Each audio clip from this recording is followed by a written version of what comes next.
I'm Justin Snyder. And I'm Stephanie Greenwood Snyder. We're just an average, everyday couple. But over the years, we've seen the incredible importance of building community together.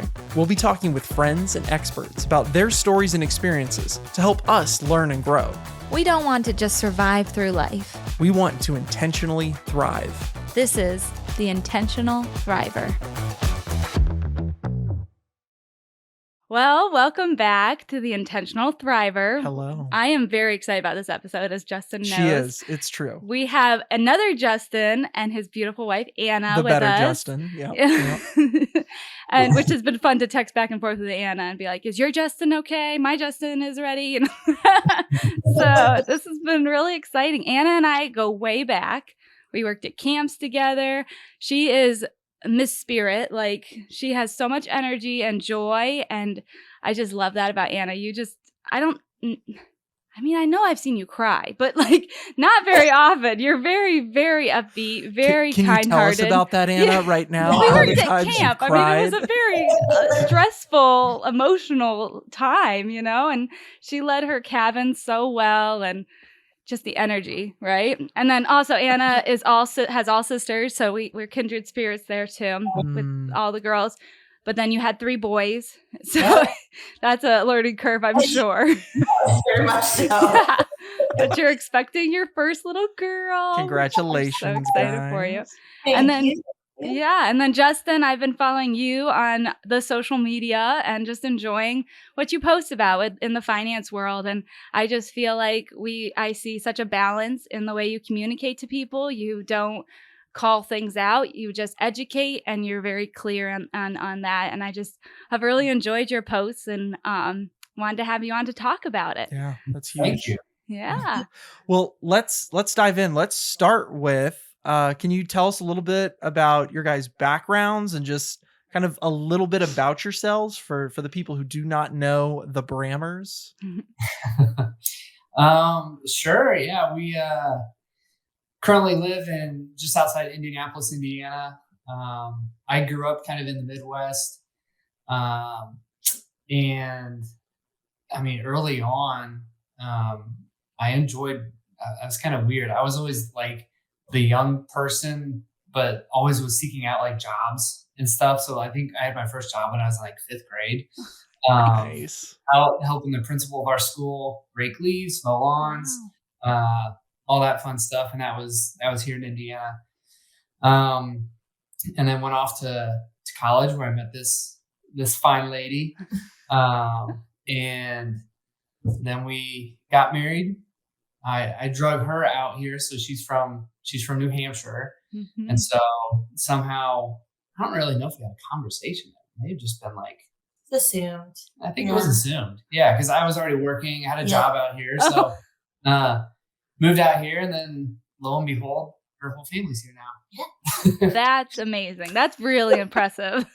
Yeah. Yes. It was the kids. It wasn't me. For sure. Oh, yeah. Sure. But you had cute kids. Good job. Awesome. Yeah, so I, like you said, grew up with all sisters. I am the oldest of 3 and lived in New England my whole life. And then went to college for music education. And so we got married, moved out here. I taught early childhood music for probably 5 or 6 years, and then taught elementary music in a private school for 3 years. And I've taught piano now for probably 12 years or so. Wow. And we have 3 boys, like you said, 6, 4, and almost 2, and a little girl on the way. Yes. Man, oh man. So biggest question of the night, Anna, growing up in New England and then moving to Indiana, are you a Dunkin' or Starbucks person? Whoa, man. See, my answer to that would be out here, I am a Starbucks fan. Okay. But back in New England, I am a solid Dunkin's fan. It's different. Don't get this It's here. different, right? Like, I think that's we're gonna have to do one podcast just about being a New Englander, and Yes. so Stephanie can talk all about that because Yes. It's like different. it's just a different country apparently, it's the only civilized place left in the United States according to true. Stephanie. I might have some opinions about that. Yeah, absolutely. So diving in a little bit more Yeah. about your guys' stories and your journeys, obviously we're going to be talking about money. We're going to be talking about finance, which can be a little bit of an uncomfortable conversation for some people, both individually, but also in talking to whether it's a significant other or a friend about it. Like, again, it can be a little taboo. Can you guys tell me a little bit more about your kind of journey when it comes to money and how like your past and your backgrounds have kind of played into like your relationship and your view of money, if you will? Sure. I would say, kind of going back to what I mentioned before, I would credit like my parents to really how early on my view of money was shaped. So I can remember from as young as I can remember, my grandma would always give us $100 check for our birthday every Nice. single year. And as a 6, 7, 8, 9-year-old, like that's a lot of money. That's a Right. lot of money. And Yeah. so I knew every July was coming around and my wheels would start turning. And like, what am I gonna buy?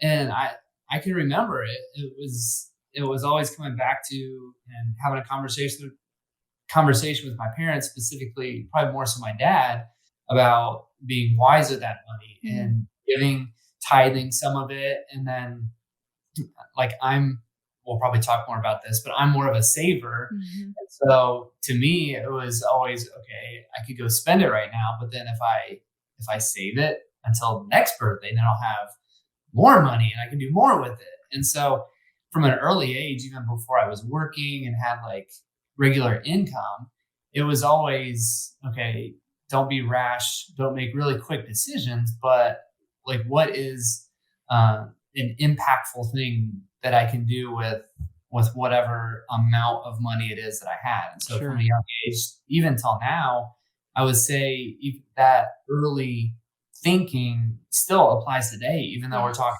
different numbers, different amounts of money. It all started, I feel like, at such a young age. And then as I got into junior high and high school and I was working jobs, okay, college is coming up. How much am I going to have to spend on college? And it really just kind of morphed over time, but still the same fundamental principles applied from day one even till now. Wow.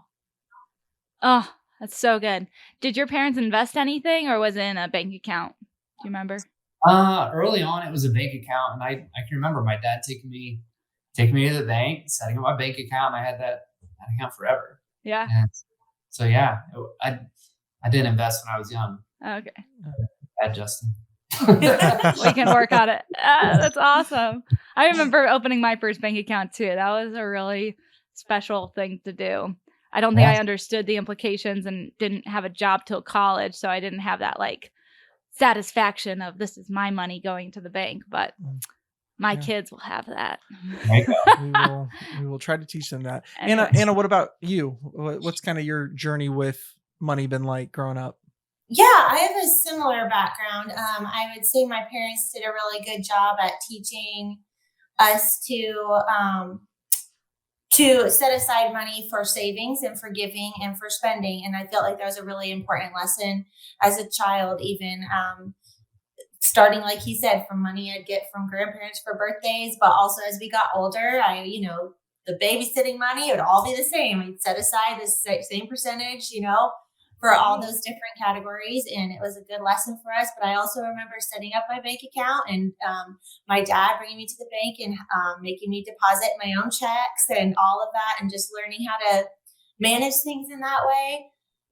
It wasn't something we talked about very often. And I think that's probably pretty normal. So and I know we'll talk about this, but when you get married and you're having to have these conversations about money, it's very much a challenging topic. But at the same time, I felt like there was some good groundwork and good things built at a young age. Yeah. That's amazing. So you said a percentage, Anna. Justin, did you have a percentage as well, or was it? It was probably the 10%. I don't remember Yeah. exactly off the top of my head, but Okay. I'm sure it was the kind of 10% Mhm. standard, take it to church, put an offering plate type thing. Okay. I remember mine is 10% giving, 30% saving, and 60% I got to spend. So I love maybe this. that's how I got my spending habits. I don't know. Yeah. I like the percentage thing. Then you don't have to think about it or make the decision in the Yeah. moment.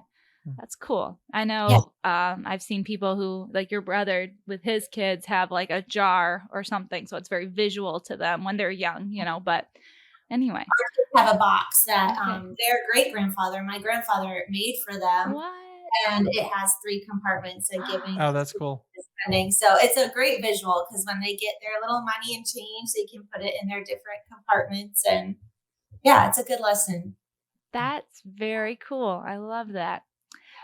So as you've grown up, and you're an adult now and making more money and stuff like that, like you said, Justin, how have your views of money changed, and how have you, gotten new tools, or what are ways that your view of money has changed over the years? Probably like most younger people, like you have this thought of what money is, like before you actually have it. So like even in high school and probably even into college, like I always thought of money as that thing that was gonna go allow me to go buy that whatever, or kind of level up, and it was gonna be okay when as soon as I get this, then it's gonna allow me to kind of take that next big step or whatever. And the older I get, and this probably started probably around the time that we were married, is money is just a necessary tool. Mhm. And there's so much emphasis on get as much as you can, as quick as you can, and it's going to make you happy. Mhm. Not that we've arrived by any means, but the more that we've been able to save and accumulate, it's just a tool. It's a necessary tool. You have to have it, but it doesn't bring this magical or all of a sudden amount of happiness just because you get that next big paycheck, you Yeah. get that pay raise or whatever. But it becomes a tool that you can invest in other people, and you can give to other people, and you can just have a bigger impact to other causes and people around you.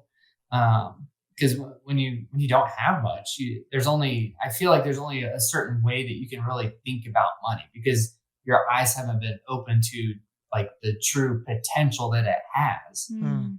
Once you're able to accumulate and you have more options of where those dollars go, Mhm. then I feel like your view of money should change. Yeah. And Yeah.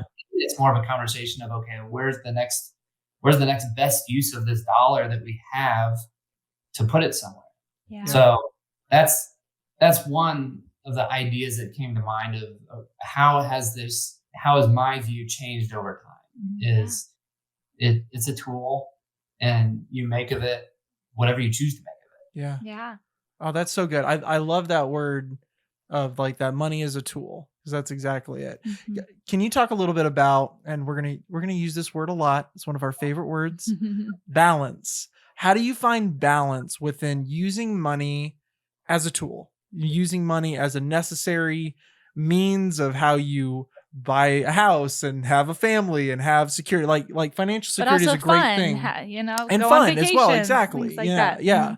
How do you use, like, you can have like good financial security, that aspect, like that's good, that's a good thing, but at the same time that like you don't have an unhealthy relationship or an unhealthy perspective of money kind of on the flip side, so you kind of want to be balanced in the middle. Like, how would you say you would help someone who is struggling to find that balanced relationship when it comes to money on either side, whether they're like, man, I am like scrimping and saving like Ebenezer Scrooge, in that way, or someone who is like, whatever, it's just, we'll spend however and whatever, and we'll use credit cards because it's all good. How do you find balance in that relationship with money, would you say? Sure. You get married. That's a great point, Anna. No, really. Yes. Do you want to talk about that a little more? Because I think that's a great point. Yeah. Go for it. No, I mean, it's a great question. It really is but I mean, I guess in our relationship, he's the penny pincher, I'm the spender. But I think we've talked about how that's the way it is in lots of different relationships. And so we work to balance each other out. But it takes a lot of humility and willingness to listen and to compromise on things. But I know he has stuff to say on this. No, it's interesting. Like in my financial planning practice, yeah, I feel like, I don't know the majority, but many people come to me with that, either the way that you worded the question, or that's the question that they're trying to ask, but they just don't know exactly what they're trying to say. Sure. So many people are looking for direction. They've heard all these like general rules of thumb. They've heard like, oh, my parents did this, or my coworkers are doing this, so that by default means I should do the same thing. But a lot of people don't have the capacity to like distinguish, okay, this is what I'm trying to do, so I need to go do this. Because sometimes that results in them not doing what they see everyone else doing around them.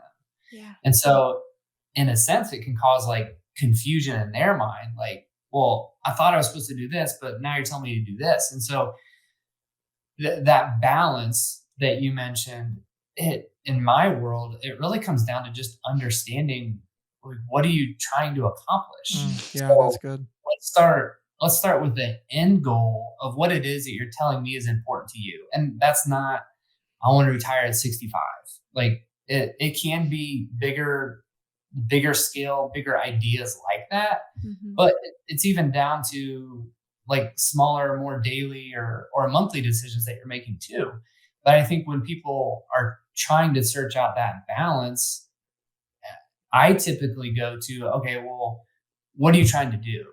Are you trying to get out of debt just as fast as you possibly can? Is it an unhealthy view of spending and credit cards and things like that? So once you get clarity on, okay, what's the end goal, then we can figure out what that balance needs to look like. Because maybe we need to be more intentional with how much we're saving. Like if we're not saving anything for the future, but your goal is like, let's say to retire, well, you're probably not going to hit your goal. So then it comes down to, okay, it's just compromise. You gotta take from one place and put it to another, and then get really, really good at doing that for a long period of time. And then you come back and reevaluate and make sure you're still on the right track. Sure. So that's where I feel like when you're trying to find that balance is just understand what you're shooting for. And then you'll naturally kind of back your way into naturally getting that balance. Yeah. Oh, that's So good. that's good. Anna, you were saying at the beginning of that, and I think it was a really good point, with balance and obviously everything that Justin said, but finding that balance as a couple, as a team, as partners, and every person is going to have a little bit of a different, I don't want to say view of money, but a little bit of a different application of money. Some are going to be more spenders. Some are going to be more savers. How have you guys been able to like compromise, find balance, partner, grow, whatever word you want to use, to kind of like move from less of an extreme, as an individual, more toward the middle together as a couple, and be able to communicate through that in a way where it's not accusatory, it's not triggering, because money can do that. Yeah. It can, because again, those can be hard conversations sometimes. Like Anna, for you, how have you felt growth or change in that respect? Those Especially conversations. as more of a spender, you know? I would say a lot of that has come over time in our marriage too. Like I do feel like at the beginning of our marriage, maybe talking about finances was a little bit more of a sticky subject Mm. where I would feel like, and he was always a good listener and never did this, but I would just feel like attacked. Like don't attack my spending habits or whatever. And he was just trying to be careful and make sure money was going where it's supposed to be. But I feel like over time, when he's understood, like I am all about experiences. I love to travel. I love to go out to eat. I love to like do fun things and take my kids fun places.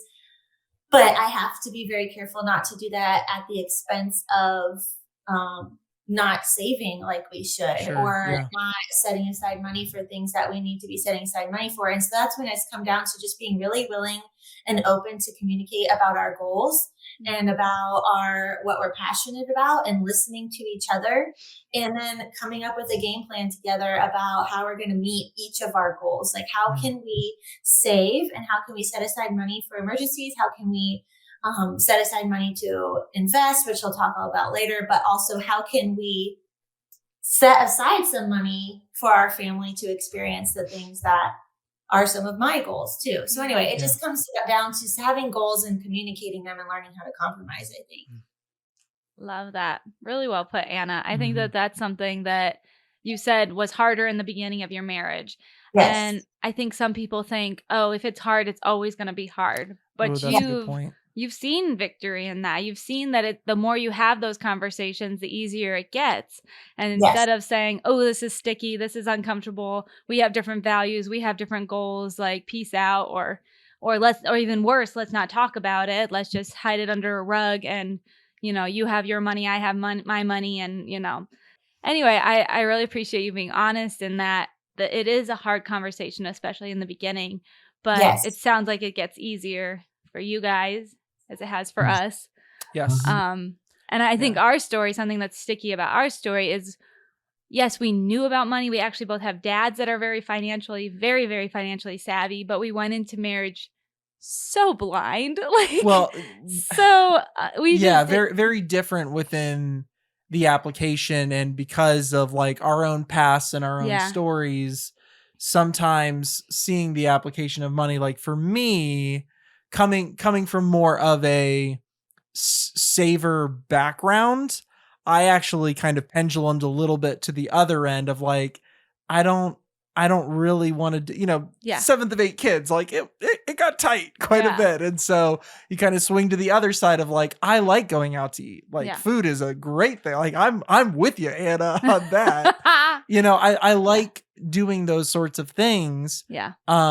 But at the same time, there needs to be balance within that. And so that's something that we have to talk through and we have to communicate through. And we've both grown in too. I mean, we learned the hard way in a couple of things to have that emergency fund, to plan for our future. I know, Justin, we've talked a little bit about how financial advisors kind of get a bad rap sometimes because of a negative association, or as we got sold in our early 20s, life insurance. We did not have a financial advisor. Yes. Well, we're a financial advisor. Let's just say that. Air quotes. Yes. Financial advisor. Yeah. So obviously we'll have it in the show notes, but BrammerFinancial.com is your business. Tell us a little bit about how you get people started. I love your onboarding and how you get to know them and their views of money, and then of course their money in general. This is a passion. Yeah. There you go. You're both passionate about what you do. I love that. For sure. Yeah. It's and so this just comes from a place of hearing other people tell me that the process that I take people through, families through, it's very different than like the stereotypical financial advisor. And that's hearing from what other people told me, but it's so much about, like you guys said, it's not a product. It's not a life insurance policy that is going to make you successful. Right. But where I start with everyone is just really understanding like what is important to you. It's not when do you want to retire? That could be part of it, but like, why do you go to work? Why do you get a paycheck? Like, what if money wasn't involved, what would you do every day just because you could, if money had nothing to do with it? And like, once you really take it a whole nother level deeper than most people are expecting coming into this conversation, like you start opening up doors that like some people may think it's more like a psychiatrist meeting than it is a financial advisor. I feel like for me to do the best work I can for those that I work with, I have to have those conversations. Yeah. And so before I talk, how much is in your account? What's your income? Like, those are the kinds of conversations I'm having.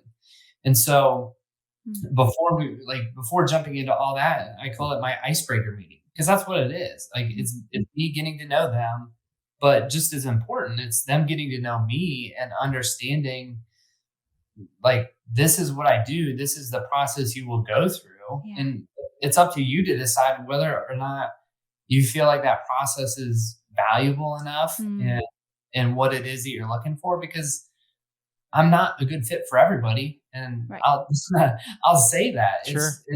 It's not cut out for everybody. And so, I feel like that's the most important thing, is really understanding what's important. What are your values? What about money gets you out of bed every day? And once we get clarity on that, okay, now let's dive into the numbers. Let's understand what all pieces need to be put in place to make sure that all these goals and hopes and dreams for you and your family and your kids, that they'll become a reality. Okay, then let's jump into those and let's put the pieces in place. But without truly understanding what's important to them, then it's just me telling them what I think is important for them, as opposed to it coming the other way around. Do you feel like there's value in that, in almost doing that with your spouse? Like sitting, like, a lot of those questions that you asked are fantastic questions. I was going to say, and, like, should that be our first date questions? Yeah, Not first, but right. Like, our dating questions too. When you're dating someone, it might feel awkward and weird to do that with someone who, like, before you're married, or even when you're early in your marriage, all of those things. But can you talk about, like, why that is so important? For sure. Yeah. Like, I don't think we ever had like a super in-depth conversation like that. Well, we'll have it now. Yeah. That's fine. You got go ahead and ask each other. We'll make some discoveries. It'll be great. Well, yeah, one of the things we did before we got married, though, that wasn't only about finances, it was about other things as well, but included finances. It was funny. I actually found this. I was cleaning off shelves the other day, and I found it in a notebook. But we each sat down separately, like in our own homes, and wrote down like all of our expectations for our marriage, for finances. Wow. And that gave us a chance just to be on our own by ourselves without anybody feeling like we're being judged or, and so that's something that I would recommend for people to do, is to sit down individually and write down your expectations and your goals and finances, and then sit down and come together and compare them. And you can, at that point, start making a plan and start finding ways that you can compromise to help meet each other's goals. But yeah, I absolutely think that should be something that couples communicate before they get married or early on in their marriage, because everybody brings something different to the table. And it's interesting in those conversations, like most, or I shouldn't say most, but a lot of couples don't have that conversation as in depth as what I'm having with them. So I can just visually see that discovery and that eye-opening. I bet you do. Yeah. And it's usually a positive thing. Good. And I haven't, At least in front of you. I don't know conversations that happen outside of my office, but Sure. it typically turns into a very healthy, like, that's what you want to do. Great. Like, I can see that. Like, it turns more into, okay, you guys walked in here, maybe not fully aware of what each other wanted, because maybe you didn't know you didn't know what you didn't know. Yeah. Right? Then once you get into it, like Anna said, you almost have to be on the same page. You don't have to agree. You don't have to have the same goals. And in fact, I would say, like, you and I, we're probably not 100% aligned on like what our goals are, but I understand what she wants. She understands what I want. And together we can make it happen. And that'll involve some compromise along the way. But Sure. I think you have to have clarity on each other's vision and goals during marriage as it relates to finances. Yeah. Absolutely. I think there's a huge fear around finances. We kind of talked about that earlier, especially when you feel out of control. And let's face it, like student debt right now is Yeah, that's tough. scary. And I mean, then we have everything in the world can be financed, right? And so sometimes it's hard to even start that conversation short term, but also long term. You know, I think a lot of people don't even know how to calculate their retirement or to calculate what they need. And I grew up thinking $1 million was you're golden, and I'm like, $1 million, that's not my lifestyle. I want to be it. So talk about how you view planning for the future and how you would go into that, either talking to your spouse or as a financial planner, getting people, taking away the fear and breaking it down to what's realistic and what you look at.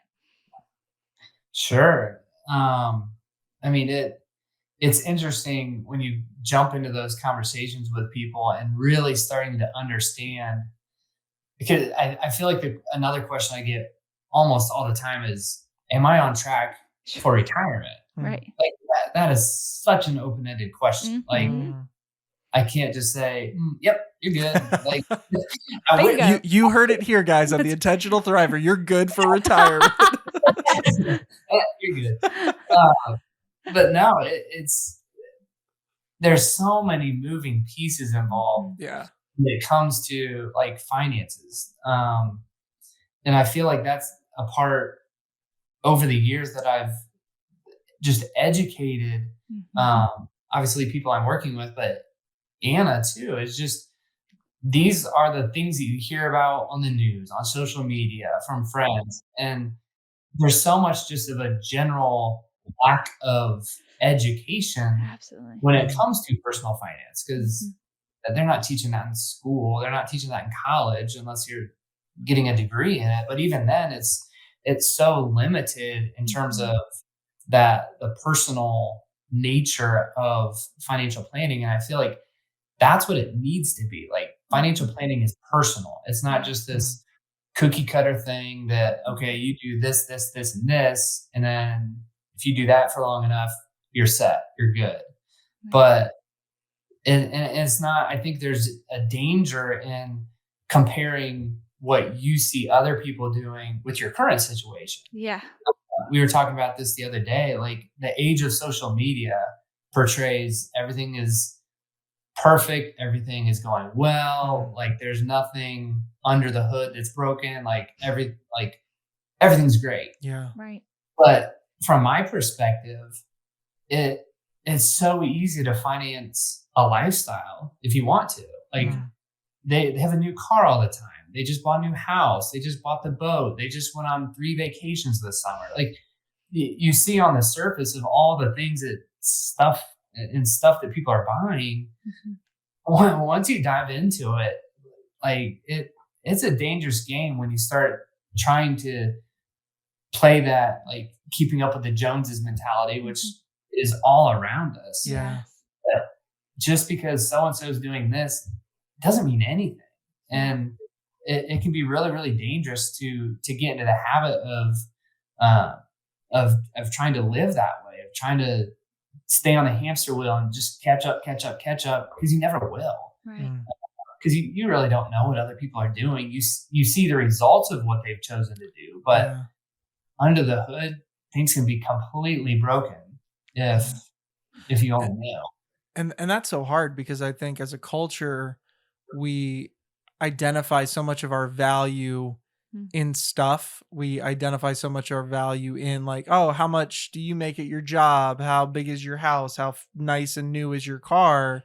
And it, like you said, with social media, it's very easy to put up a front of that lifestyle, or, even people who do make a lot of money and they pay for their cars, they pay for all that stuff, but, when I hear the term investing or things like that, and it's like, okay, what does that actually mean? which I know that's a super big and broad question, but can you like just for someone like if you were writing the book Investment for Dummies, which Which I'm sure there is are out there, and there's they're a book big. Investment for Dummies. Um, just like what is the role of investment? What does that actually mean? And is that something that like everyday people can do, should do? Again, I know that's a huge question, Yeah. but if some of that makes sense. Keep it very high level. Yes. There's so many different ways you can enter the arena of investing because most people have I'd say everybody has their preconceived idea of what investing is, but it's the execution or where do you go to invest is really where you can get all over the place. Sure. I would say my view of investing has changed, which may sound weird coming from a financial planner, but when I'm talking to all different people all across the spectrum, investing applies differently to all of them. And what I mean by that is for someone that's like, let's say fresh out of college, just got their new job, don't have a lot of dollars to invest in the stock market, in their 401k, whatever. My advice to them is since they don't have a lot to invest, would probably be to invest in themselves to allow them to create more cash flow, create additional streams of income so that they can turn around and actually invest more in the stereotypical investment buckets like the stock market and things like that. Don't take that as if you're young and fresh out of college and getting your new job, you shouldn't invest in the stock market. That's not it. Right. But to where I've seen people make tremendous headway in terms of building like a nest egg and building their investment accounts is when they invest in themselves to get better at their job, to get a pay raise, to get another stream of income, to get a new job that pays more. That is what's really going to propel them and put them somewhere much, much quicker than if they're investing that $20 a month in the stock market. Like that's not a bad thing. But when you look at like the bigger picture, go invest in yourself and teach yourself that new skill. And that's going to move things along much, much quicker. In terms of like, okay, yes, I can invest in that sense. I like to see people investing in multiple different areas. I think the general rule of thumb or the like traditional thinking is like throw as much money as you can at your 401k. And that's all you need to do from an investment standpoint. Again, not a bad thing, but there is so much of an over reliance on 401ks in my opinion. And I think that comes from it just being convenient. You don't have to do anything. You check a box and that's all you have to do to put in your 401k. And it doesn't matter which box you check. You just check a box and your money's going into your 401k plan. And like so many people, and I see this is they assume that because they're doing that, that's all they have to do. Like they're gonna be set up for the future without really putting any additional thought to, okay, I'm putting 5% of my paycheck into this 401k. What is that really potentially going to get me 20, 30, 40 years down the road? Only to come to find out that 4 or 5% contribution is probably not going to cut it. And so the way that most of my conversations with the families I work with go is, okay, let's put some into this bucket, like a 401k, your employer gives you a match. Great. Let's put some in there. If you're eligible for a Roth IRA, great. Let's put some after-tax dollars into that so you can pull it out tax-free. Oh, like you want to put money into a brokerage account after tax? Not trying to get too technical, but the idea of having multiple different buckets serves many different purposes because you can pull money from this bucket without triggering a tax. You can pull money from this one with triggering some tax, and it gives you much more control of how you start to distribute those dollars once you're in retirement. Yeah. I thought you did a great job explaining like a top level of Yeah, that of was really good. finances, and really, Even I understood it. yeah, that's a big Yeah. deal. That's a goal in life, is just word things so that I can understand. Yeah. That's a skill. Yeah. It's a skill. That's a skill. It's a translation for sure. What did that take you? Like 5 minutes to go through a very high level that you could talk about for years, underneath. And I think instead of being paralyzed by all of that down there, taking that top level stance, and for somebody like Anna and my Justin, that's pretty close to what they need to then Yeah. dig into what their goals are from their goals. Right. Well, it's crazy, and I deal with people from a professional standpoint all across the spectrum. Right. People make $50,000, people make $5 million. Yeah. And the conversation really does not change that much. Wow. Mm. Even like your income. Like I work with guys that play in the NFL and they make millions of dollars a year. A lot of them don't know the difference between a Roth IRA and a brokerage account. Like, Wow. just because you have a lot of money does not mean that you're like financially up to speed or where you should be. Yeah. And so even having this level of conversation, regardless of your financial status, Yeah. it for most people, it's what they need. Yeah. And so it's getting them to focus on, like, you don't need to get in the weeds. You don't need to get really super complicated. There are times for that. Yeah. But it's more about, okay, control what you can control. Mm-hmm. If you can invest 15, 20% of your income for your working career, that's what it's going to take for most people. That's right. And the more you go above and beyond that, the sooner it's going to accelerate being work optional and being financially independent. Right. And so, like, it's just those basic principles that I think people have the thought in their mind of, my life's not complicated enough to justify bringing on someone from the outside to help. Yeah. Like, it doesn't have to be that way. Yeah. Let's get to the point where we understand from an educational standpoint what it is that we need to be doing. And most of the time that doesn't require some high level college degree level like education. Just Sure. super basic. Yeah. Yeah. What would you say as a financial advisor, Justin, is the biggest value that you bring to your clients? Oh, that's a good question. Mhm. I've mentioned it a few times, but it's keeping things simple for them to understand. Because like I said earlier, the question is that I get most often is, am I on track? Mm-hmm. And when I get that question, I'd say 99% of the time people walk out having maybe not content for where they're at, Mm-hmm. but walking out with a much, much higher level of confidence than when they walked in of their current position, is understanding like, hey, if I keep doing what I'm doing and job goes well and all this stuff, I'm going to be okay. Mm-hmm. Or I'm not going to be okay if I keep doing exactly what I'm doing. And Yeah. so I would say from the feedback that I've received, it's just that.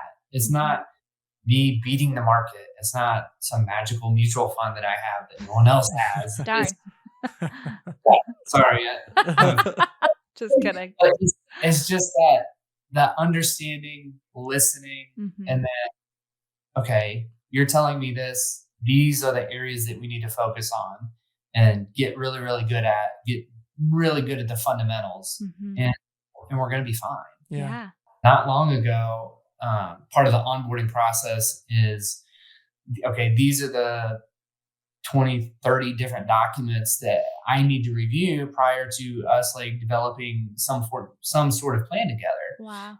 And most people are scrambling, trying to find like all those things. Well, one guy walked in with a physical shoebox of all the mailings, all the documents, all the policies that he thought were important because they looked important, but they would just go into his financial junk drawer. Yeah. And he thought they were important. But most people don't have a sense of like, I have 30 different moving pieces in my financial life, That's right. but how in the world do they all fit together? Mm. And like I said earlier, that's like that's point A on the journey is, before I can tell you what's broken, let's understand what's going on. Yeah. Yeah. Organized. Let's see how you got to where you're at today, and then we'll move on from there. But without that, I can't advise anybody on what they should do without knowing what's going on. Sure. That's right. Yeah. How would you say for both of you guys that when it comes to, and it doesn't even have to be about money, but I mean, obviously a lot of our conversation has revolved around money, but what does it mean to you guys to intentionally thrive in your life, or this idea of thriving? What does that mean to you guys? I've I'm talked a lot. I actually have a kind of a definition, I guess, of thriving that I've found. This is something that I actually been doing a lot of work on in my own life, I feel like, over the last couple of years. Because I just told a friend like last year, and she's asking me how I was doing. I was like, I'm surviving, but I'm not thriving. And so I feel like this is an area that I've been working on. But the definition I found says thriving happens as we clarify and pursue a purpose that is aligned with our strengths, our life-giving relationships, and our values. And I think that has been really important. And it kind of ties into our finance conversation, because I think, and I love the name of your podcast, by the way, too, the intentional part, because thriving is intentional. Yeah. Like, it takes a lot of intentionality and a lot of work, not perfection, because we'll never be perfect in that area, and we can't compare ourselves to other people, which we've talked about, but it does take intentionality. And so I think that in order to intentionally thrive, we have to find our priorities, find our purpose, and then make a path or make a goal in order to get there. And that's going to look different for everybody else, like we've talked about. But just to get real practical, like for me, my purpose is to keep my kids alive, keep them thriving. And that is a big goal. 3 boys. Have a happy home and work my jobs and do all of that for the glory of God. And, you know, that's easier said than done. And so I've had to really focus on making a game plan for myself of how this is going to look like. And we just talked about this morning, because I was asking him, I was like, do you ever have like one thing go wrong in your life, and then all of a sudden it just like spirals in your mind of like all these things that you have to do, and like everything just, I don't know, like it just causes a lot of anxiety and a lot of stress. So for me, to help myself intentionally thrive in what I feel like my given purpose is, I have to prioritize my time. I have to take time at the beginning of each week to brain dump. And he encouraged me to do that, and just like start writing down everything that week that I need to get done. And I have to time block. And so I have certain things that I put into my schedule on a daily basis, such as my quiet time every morning, going to the gym, which being pregnant has not gone as well as I want to. But also like making dinner, picking my kids up for school, like those are constants. And I put them in my schedule every day, every week. But then what I've been learning is at the beginning of the week to brain dump all those other things that I need to get done, and those things that are floating around in my mind. Pick 2 things each day to try to check off my list. Oh, cool. And that's me, I guess, try to intentionally thrive in what my goals are, if I can organize my time in that way, and also build in time to give yourself grace, give yourself rest. That's important in having and thriving as well. So anyway, I think it ties into the financial thing too, to like find your purpose, don't live beyond your means or beyond what you're capable of doing, and then communicate, have accountability, and budget your time. I love that.